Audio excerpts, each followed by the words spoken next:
Welcome back to the Fourth Way Podcast. While our series on nonviolent action was officially closed in our last episode, I wanted to create an afterword or a postscript. I don't know what it's called.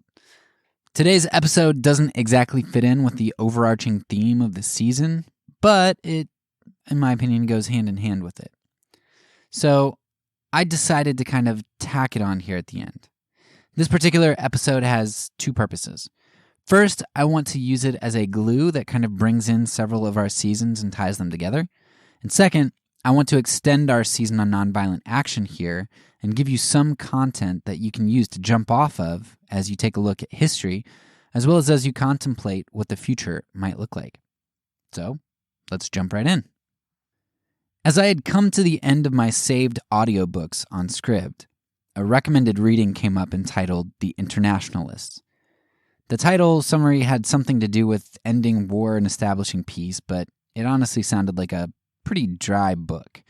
And it might be. For those of you who don't like history, you might consider it dry. But because I had nothing else going on, I did start to listen to it, and man, am I glad I did. It was a fantastic read. A really long read, but a fantastic read. It was just, it was captivating. The book starts off by giving a history of war in the imperialist West. So from 1400s or so onward. And the main focus in the book is on this guy that I had been hearing a lot about in my readings over the past few years, all the way from Yoder's book on just war, even extending into William Lane Craig's book on the Atonement. In fact, I had heard so much about this particular person that I had put his works on my list to read later. Much later, because, I don't know, I think it's going to be a little bit complex. But anyway, the man's name is Hugo Grotius. Now, Grotius is famous because he is known today as the father of international law. And modern historians tend to view Grotius as this force for good, a man who set out to limit and restrain warfare. However, the book, The Internationalists, delves into a full history of Grotius in light of more modern revelations of some of the documents that surfaced in, I think, the mid-1800s, and just some of the things that Grotius said and did and his conflicts of interest. See, Grotius worked for the Dutch East India Company at one point, and they had hired him to essentially justify their piracy of a competing country's ship. Grotius basically did for companies what the 14th Amendment ended up doing once it was interpreted. The 14th Amendment protected companies as individual persons, giving impersonal entities personal rights. Grotius kind of ended up doing that for national rights for companies like the Dutch East India Company. And this in turn had significant implications for rights of conquest and for colonialism, which may help to explain why, in part, we saw such a rise in expansionism and colonialism and imperialism. It used to be that if you bought stolen goods, way back in the day, then you as the buyer had to give up those stolen goods if found, if it was found out that they were stolen. For the Dutch East India Company, that obviously, there were some big problems if they ended up being charged with piracy and they had gained all of this stuff and then they came and distributed it to buyers and things. People didn't want this to be the case. So when Grotius basically gave companies kind of national rights, then you started to be able to exploit people without impunity. In getting the Dutch East India Company out of their piracy charges, Grotius ended up shaping the next 400 years of international law and warfare. Land and goods could be fought for, and even if it ended up being determined that they were acquired by illegitimate means, that a country engaged with another country for nefarious purposes, whatever was gained at that time ended up becoming legitimate spoils of war, even if the war was illegitimate, if it was determined at the end. So nations and large companies of large nations had the benefit of the doubt because they had this state-level authority, this autonomy that Romans 13 says that rulers have, right? It's their prerogative, and even if they end up being wrong, it doesn't matter. It was their prerogative. And under Grotius' system, not only were ill-gained items kept by aggressing states or entities considered states or with state authority, but any level of non-neutrality ended up being considered an act of war. If one country traded with another country, but not your country, then your country could take that as an act of war. Neutrality meant treating all nations exactly the same. And we see this doctrine come into play in a very significant way with the Japanese, as the United States at one point initiated what we called gunboat diplomacy in order to get Japan to open trade, right? They had to open trade with us.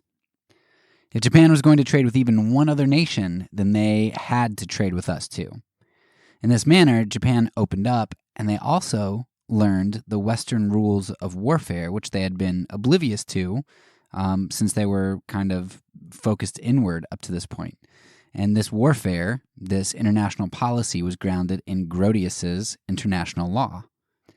Fast forward 100 or so years later, right after World War I, and much of the world had just experienced the worst war ever, and people didn't want to think about war anymore. In the shadow of this great war, the Kellogg-Briand Pact was formed, and it was this pact that supposedly outlawed war, which in retrospect we realized that it didn't.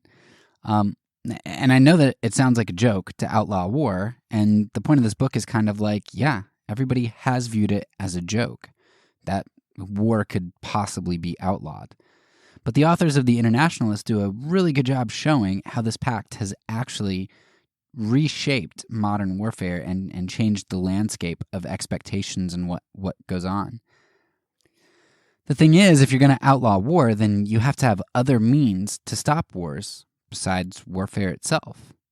So it was in this era that sanctions and non-neutrality really began to be acceptable, and countries could start not being neutral as a means to kind of chastise other nations, and this began to be not regarded as an act of war. You could actually sanction countries or have different trade policies based on your approval of them, and it didn't signal an act of war. And also, if a nation decided to take a territory through illegitimate wars, then the rest of the nations chose not to recognize this takeover, and that happened several times. One of the most notable was with Japan taking over, I believe it was Manchuria, parts of China.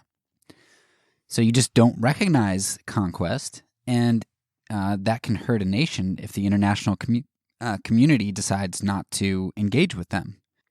And if nations engage in inappropriate war, then you just choose to sanction them. And we have a number of countries like North Korea or Iran, which are sanctioned. And while it seems North Korea has kind of resigned itself to that and become its own little island, most countries don't want to be sanctioned, and it hurts them. We see recently Iran got out of sanctions because they signed a nuclear deal with the United States and other countries. So they're like, yeah, we'll do what we need to do, just get us out of these sanctions because they're crippling. Now, we could discuss whether such change in international policy was good or bad. It seems like it's pretty good. But think about this from Japan's perspective. Japan, who had just opened up to the West and learned why this gunboat diplomacy worked and learned the rules of Grotius, they were blindsided by this because they just started coming onto the international scene, and so they're following Grotius's laws when they go and take over parts of China and Korea and kind of do what they do in terms of conquest and such. So when they began to take territory, and the United States and other countries sanctioned them severely, particularly in regard to their oil, this was deemed an act of war by Japan. And it would have been an act of war just like 20 years before. It was an act of war under Grotius's law, under Western law, which had just changed and was still kind of being solidified and worked out, and actually probably 10 years before, yeah. And so Japan didn't realize all of these consequences. And so when they attacked Pearl Harbor, that wasn't an illegitimate attack. That was perfectly understandable under the old acts of war and international law. And these authors do a really good job of digging through some primary source documents and things and showing different conversations and understandings that people had at this time. So World War II was the first major war in which the new Kellogg-Briand Pact was put to the test, and it's been in play ever since. The authors argue that the face of warfare has been significantly changed ever since that day. While some countries have won back ill-lost territory from before, or while some borders which were in flux, in dispute, when the Kellogg-Briand Pact was implemented, while some of these places have kind of solidified their borders and changed a little bit, we have seen an astronomical decline in countries attacking other countries for conquest and attempting to take territory. And when that has occurred, a lot of times the territories have kind of shifted back because people just didn't recognize conquest. So warfare has been significantly reduced because of the Kellogg-Briand Pact, a pact which in history books is often viewed as an ineffective and naive idea. In this pact, we can see that nonviolence comes into play at the international level, and the authors of the Internationalists do a fantastic job of showing how this has done enormous good for our modern world. I can't do justice to this book and its arguments in one short episode, so I do want to challenge you to listen to the book, read the book, however you prefer it, and really hear the authors out. It gives a fantastic look as to how nonviolence can work on an international scale. And perhaps we even get glimpses of that in other stories like countries like Costa Rica, where there has not been a standing army since the end of World War II. And while Costa Rica is far from a perfect country, its level of conflict is not any higher than other countries in its region. And it might be argued that Costa Rica is able to reallocate its money towards other social programs in part because it knows that the international community wouldn't stand for another country invading Costa Rica and taking it over. So that international nonviolence allows for nation states, for countries, to implement policies of nonviolence, like Costa Rica's refusal to have a standing army. And I know there's one other country, I think it's in the same region, but there's another country that also doesn't have a standing army.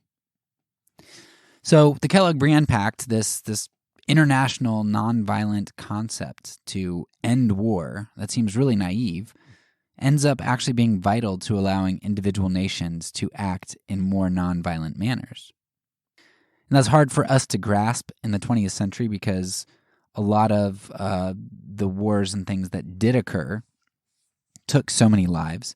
But again, you'll have to listen to or read the book, but the authors kind of say, well, yeah, World War II is kind of an exception because they're still trying to kind of hash out how this all works. But by and large, most of the conflicts you're going to see in the 20th century are, especially the ones that kill a lot of people, are sort of internal conflicts. They're not conflicts so much between states. So whether that's China, Russia, you've got those countries killing tens of millions of people, but that's internal. And you see African genocides like Rwanda and Sudan, but even in Africa, a lot of those things are kind of hangovers from the West's imposition of drawing up really bad borders and the conflict that the West kind of created with the way that they went in and mingled groups and kind of caused conflict in there. So anyway, they have good explanations for the 20th century and a lot of those conflicts. And they have a lot of good data, and I challenge you to take a look at it. As I stated at the beginning, this episode was going to be kind of a very brief overview, and likely you're going to end this with more questions than you have answers. My goal was just to whet your palate for some bigger implications that are out there besides just individual nonviolent actions within a country. We've highlighted nonviolence from the individual level all the way to the civil group, to the nation, and here in this episode, briefly to the international level. Hopefully you've been able to catch a glimpse at the complexity of the topic of nonviolent action, and hopefully you're going to do some more digging once you leave here. That's all for now. So peace, and because I'm a pacifist, when I say it, I mean it.